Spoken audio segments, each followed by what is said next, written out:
Hello friends. तो आज मैं आपको 11th स्टैंडर्ड का इलस्ट्रेशन 1 जो कि पेज नंबर 61 पे है, यहाँ पे कुछ जर्नल एंट्री दी है, हमें वो सॉल्व करनी है। तो जर्नल एंट्री हमें सॉल्व करनी है, ओके, और रूल के अकॉर्डिंग करनी है। हमेशा जर्नल एंट्री रूल के अकॉर्डिंग करना है, रूल को तोड़ के नहीं करना है, ठीक है, रूल के अकॉर्डिंग ही करना है। लेकिन स्टार्टिंग में हमें सभी रूल अच्छी तरह से समझ में नहीं आते, इसलिए कुछ आप थोड़ी सी चीज़ें आप याद रख सकते हो। जैसे कि यहाँ पे मैंने कुछ चीज़ें लिखी हैं, क्योंकि ज़्यादातर आप देखोगे ज़्यादातर ट्रांजैक्शन इन 8 चीज़ों पे ही होते हैं। तो मोर देन 50%, 70-80% ये ट्रांजैक्शन में पक्का आएगा ही, ठीक है। बाकी बच्चे 15-20% या 25% जो भी होगा उसको आप थोड़ा सा प्रैक्टिस करके रूल अंडरस्टैंड करके करना है। हमें सभी तो रूल अकॉर्डिंग ही करने हैं, लेकिन अभी स्टार्टिंग में हमें ये थोड़ी सी कुछ चीज़ याद रखनी है। सभी जो जर्नल एंट्री है वो रूल के अकॉर्डिंग ही करनी है हमें। तो ये अभी स्टार्टिंग में हमें कुछ याद रखना है। तो जैसे कि परचेज क्या होता है? परचेज नॉमिनल अकाउंट होता है। नॉमिनल अकाउंट में परचेज हमारा एक्सपेंसेस है, इसलिए डेबिट करते हैं। परचेज का उल्टा क्या होता है? परचेज रिटर्न, क्रेडिट हो गया। सेल्स क्या है? सेल्स नॉमिनल का अकाउंट है। इनकम है या एक्सपेंडिचर? इनकम है, ठीक है, इनकम है तो क्रेडिट हो जाएगा। उसके बाद सेल्स रिटर्न, सेल के अपोजिट सेल्स रिटर्न है, ठीक है। सेल्स के अपोजिट सेल क्रेडिट हो रहा है तो सेल्स रिटर्न क्या होगा? डेबिट हो जाएगा। उसके बाद capital, owner invested amount in a business, उसको कैपिटल बोलते हैं। और कैपिटल अकाउंट हमेशा क्रेडिट होता है, बिकॉज यहाँ पे owner is paying money to business, means owner giver है। ओनर गिवर है तो क्रेडिट। ओनर का दूसरा अकाउंट होता है ड्राइंग्स। जब ओनर रिसीव करता है, बिजनेस से कुछ लेके जाता है कुछ चीज़ें, तो उसको ड्राइंग्स बोलते हैं। ड्राइंग्स क्या होता है? डेबिट। उसके बाद कैश रिसीव, जब हम कैश रिसीव करते हैं, चेक रिसीव करते हैं तो उसको डेबिट बोलते हैं। कैश पेड किया तो क्रेडिट बोलते हैं। अगर चेक होता है तो इंस्टेड ऑफ कैश आपको बैंक लिखना है। बस इतनी चीज़ें याद रखनी है और हम पहला क्वेश्चन शुरू करते हैं। देखो, Narendra commence business with cash ₹8,000। तो पहले समझना है इसमें दो अकाउंट्स कौन से, ठीक है। नरेंद्र कमेंस बिजनेस को स्टार्ट करता है, बिजनेस करता है, जो स्टार्ट करता है। कमेंस मीन स्टार्ट करना, शुरू करना। कमेंस में स्टार्ट करना। बिजनेस को स्टार्ट करता है ओनर, बिजनेसमैन, मीन्स उसने उसके बिजनेस में कितना पैसा कैश किया है? 8,000। तो 8,000 से उसने बिजनेस स्टार्ट किया। देखो, ओनर ने बिजनेस स्टार्ट किया मीन्स उसने बिजनेस में उतना पैसा क्या किया? इन्वेस्ट किया है, तो उसको हम कैपिटल बोलते हैं। क्या बोलते हैं? कैपिटल। एक अकाउंट, हमेशा दो अकाउंट आपको देखने, कैपिटल अकाउंट। दूसरा अकाउंट कौन सा है? यहाँ पे दूसरा अकाउंट है कैश।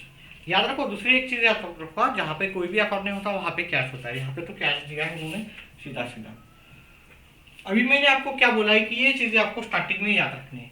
हमें रूल भी अकॉर्डिंग जाना है। ओनर ने बिजनेस में इन्वेस्ट किया है, owner is a giver, giver है तो इसको कैपिटल को क्रेडिट करेंगे। और कैश बिजनेस में कम्स इन हो रहा है तो डेबिट करेंगे। लेकिन अभी हमें ज्यादा वेस्ट नहीं करना है टाइम। देखो, जब भी कैपिटल आता है तो कैपिटल को हमेशा क्रेडिट करना है। तो एक क्रेडिट हो रहा है, कैपिटल क्रेडिट हो रहा है, तो डेबिट क्या हो जाएगा? Cash account debit. तो यहाँ पे लिखो आप कैश अकाउंट डेबिट। थोड़ा स्पेस छोड़ के लिखना है, थोड़ा स्पेस छोड़ना है, बहुत ज्यादा भी नहीं। To capital account. और ये डेट है 2019 अप्रैल 1। पहले ईयर लिखना है, मंथ, फिर उसके बाद डेट, ठीक है। कितना कैपिटल से स्टार्ट किया? 8,000। नेरेशन लिखना है इसका। नेरेशन ब्रैकेट में, नेरेशन मीन्स ये जो ट्रांजैक्शन है उसके रिलेटेड इंफॉर्मेशन क्या है? Started business with cash, owner started business with cash, ऐसे लिखो। ओनर स्टार्टेड या कमेंस्ड बिजनेस विद कैश लिखा तो भी चलेगा, एज इट इज आप ऐसे लिखते हो। ओनर का नाम मत लिखो, ओनर खुद का नाम नहीं लिखते हैं। कमेंस बिजनेस विद कैश इतना भी बोला तो चलेगा। Commence business with cash as it is लिखो। Commence business with cash. अगर आपको लिखना है तो owner started business with cash या कमेंस बिजनेस विद कैश। चलो, ये हो गया। दूसरा देखो, यहाँ पे purchase goods from Kiran on credit. याद रखो, और एक चीज याद रखो, जब भी आपका यहाँ पे गुड्स रहता है, गुड नहीं है, गुड्स है, गुड्स रहता है तो गुड्स कभी भी नहीं रिकॉर्ड होता है। अगर कोई स्पेसिफिक चीज़ है जैसे कि फर्नीचर, मशीनरी, बिल्डिंग, उसको अगर परचेज सेल किया जाता है तो उसका नाम लिखा जाता है, लेकिन गुड्स का कभी नहीं। तो गुड्स की जगह क्या लिखना है आपको, गुड्स की जगह ऑलवेज परचेज है तो परचेज लिखना है, सेल्स है तो सेल्स, परचेज रिटर्न है तो परचेज रिटर्न, सेल्स रिटर्न है तो sales return. Means like when goods are there, आपको इन चारों में से एक वर्ड यूज करना है। अगर मशीनरी परचेज बोला तो फिर मशीनरी लिखना है। तो यहाँ पे एक अकाउंट है आपका परचेज अकाउंट है, परचेज अकाउंट। तो दूसरा अकाउंट कौन सा है सर, किरण से हमने परचेज किया है ऑन क्रेडिट। ऑन कैश होता तो हम उसका नाम लिखते क्या, नहीं। क्रेडिट पे लिया है तो उसका नाम लिखना जरूरी है, कैश पे लिखते तो नहीं नाम रिकॉर्ड करते। यहाँ पे क्रेडिट पे लिया है तो क्रेडिट पे लिया है तो हमें किरण का नाम लिखना है, किरण अकाउंट। ओके, देखो परचेज क्या होता है हमेशा, देखो यहाँ पे परचेज आग बंद करके डेबिट, ठीक है। लिखो अभी क्यों आया परचेज डेबिट, क्योंकि purchase is nominal account, nominal account होता है debit, nominal account. Purchase is nominal account, nominal account का रूल है debit all expenses and losses, credit all income and gain. Purchase is expenditure, इसलिए वो debit हो रहा है। अभी ये रूल हमने पहले ही देख ली है तो हमें कोई जरूरत नहीं है। अभी किरण के अकॉर्डिंग है ना, Kiran is a personal account, personal account credit the giver हो रहा है इसलिए हम इसको क्रेडिट कर रहे हैं। तो हम भाई ज़्यादा वेस्ट नहीं करूँगा अभी टाइम। अभी ये डेट है 3rd, okay. Purchase account debit होता है, purchase account debit to Kiran account. कितने का परचेज किया, 40,000 का, 40,000 सॉरी ये 80,000 है, एक जीरो कम लिखा था मैंने, मैं बोल रहा हूँ 8,000 है और मैं 40,000 का परचेस कर रहा। चलो ठीक है, तो इसका नरेशन लिखो आप लोग। इसका नरेशन होगा being goods purchase on credit, being goods purchase on credit, on credit. Number next transaction, paid rent. यहाँ पे दो अकाउंट कौन से, देखो एक तो रेंट अकाउंट है, एक तो रेंट अकाउंट है। दूसरा अकाउंट क्या, पेड किया मीन्स क्या पेड किया, पेड किया मीन्स क्या पे करते हैं, कैश पे करते हैं। पेड किया मीन्स कैश, कोई भी बिल पे किया मीन्स वहां पे एक कैश अकाउंट होता है, एक रेंट अकाउंट है, दूसरा है कैश अकाउंट। अभी देखो कैश हमारे पास, मैंने बोला यहाँ पे कैश रिसीव्ड, कैश पेड का भी। कैश अगर पेड किया तो क्रेडिट होगा, कैश रिसीव्ड किया तो डेबिट होगा। यहाँ पे हमने क्या किया, पेड किया है, पेड रेंट मीन्स हमने उसको कैश पे कर दिया, रेंट का जो पैसा था उसको पे कर दिया। तो कैश पेड किया तो कैश क्या होगा आपका, क्रेडिट होगा। तो डेबिट क्या हो जाएगा, रेंट अकाउंट डेबिट होगा। पहले डेबिट वाला लिखेंगे, okay, rent account debit, rent account debit to cash account. Cash देखो कैश पे कर दिया तो कैश क्रेडिट, कैश रिसीव कर दिया कैश डेबिट। सर यहाँ पर कैश कैसे, रेंट पे कर दिया, रेंट पे करना मीन्स कैश पे करना है, कैश पे करना, ठीक है, याद रखो इतनी सिंपल चीज है, ठीक है। तो ये आपने रेंट पे कर दिया 2,000, being rent paid, being rent paid. चलो उसके बाद जो नेक्स्ट वाला है, sold goods to Vikas on credit. On credit means उधार पे दिए हमने, ऑन क्रेडिट मीन्स उसको उससे पैसा नहीं लिया और गुड्स सेल कर दिए। तो दो अकाउंट कौन से होंगे, देखो जब क्रेडिट पे ट्रांजैक्शन होता है तो उसका नाम लिखना जरूरी होता है, कैश पे ट्रांजैक्शन है तो सामने वाले का नाम नहीं लिखना है। मेरे बेसिक के ट्रांजैक्शन है उसको आप एक बार जरूर देखो, ठीक है। Goods sold to Vikas on credit to means हमने क्रेडिट पे सेल किया है तो विकास का अकाउंट डेबिट होगा, विकास विकास अकाउंट एक होगा और दूसरा सेल्स होगा, ठीक है। सेल किया ना, सोल्ड गुड्स किया तो हम क्या करते हैं, गुड्स कभी भी नहीं लिखते, तो यहाँ पे सेल लिखेंगे। सोल्ड का मतलब सोल्ड नहीं लिखना है, सेल लिखना है। तो एक विकास है, दूसरा अकाउंट है सेल्स। हमेशा देखो यहाँ पे अगर देखोगे सेल हमेशा क्रेडिट होता है तो सेल्स हमारे हमेशा क्रेडिट होगा। तो डेबिट क्या होगा यहाँ पे, विकास अकाउंट डेबिट। तो नंबर जो ट्रांजेक्शन का 10, Vikas Vikas account debit to sales account. तो कितने का हमने सेल किया है, यहाँ पे भी अमाउंट मैंने गलत लिखा है, 5500 था यहाँ पे, 5500।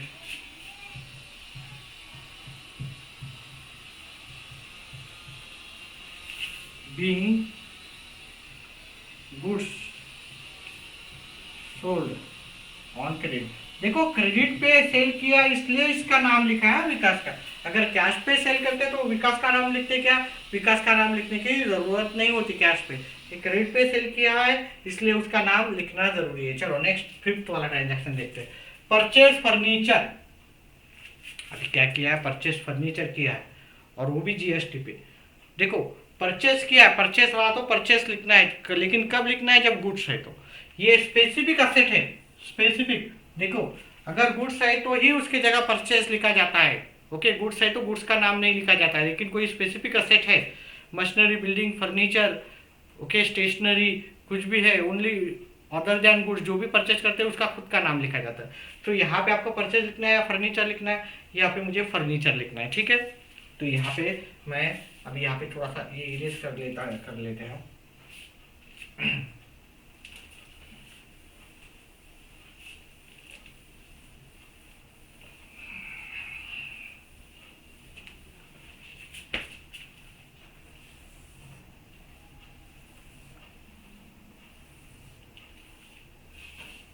आपका पेज टर्न हो गया, सो आपको क्या करना है, आपको वापस से सब कुछ लिखना है, अप्रैल और ये है 50।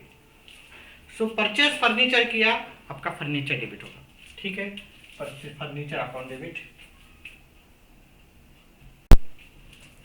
और याद रखो जब हमारा परचेज होता है तो जीएसटी डेबिट होते हैं। जीएसटी मीन्स आधा जीएसटी का सीजीएसटी में जाएगा, आधा जीएसटी का एसजीएसटी में जाएगा। CGST means central tax, SGST means sales tax, sorry state tax, state का जो होता है। Okay, S means state and C means central. आधा पैसा सेंट्रल को जाता है टैक्स का, आधा पैसा जाता है स्टेट को, मीन्स राज्य सरकार आधा लेता है और केंद्र सरकार। याद रखो जब भी परचेज होता है तो जीएसटी डेबिट होता है, जीएसटी में सीजीएसटी और एसजीएसटी। और जब क्रेडिट होता है, सॉरी सेल होता है, तो क्या हो रहा है कि जीएसटी क्रेडिट होगा। एक्सपेंसेस हुए क्या होगा, जीएसटी डेबिट। इनकम हो गया जीएसटी क्रेडिट। इतनी सारी चीजें याद रखो। परचेस किया हमने फर्नीचर, तो परचेस का नाम लिखना है क्या, नहीं, क्यों नहीं लिखना है, क्योंकि स्पेसिफिक असेट परचेस किया हमने।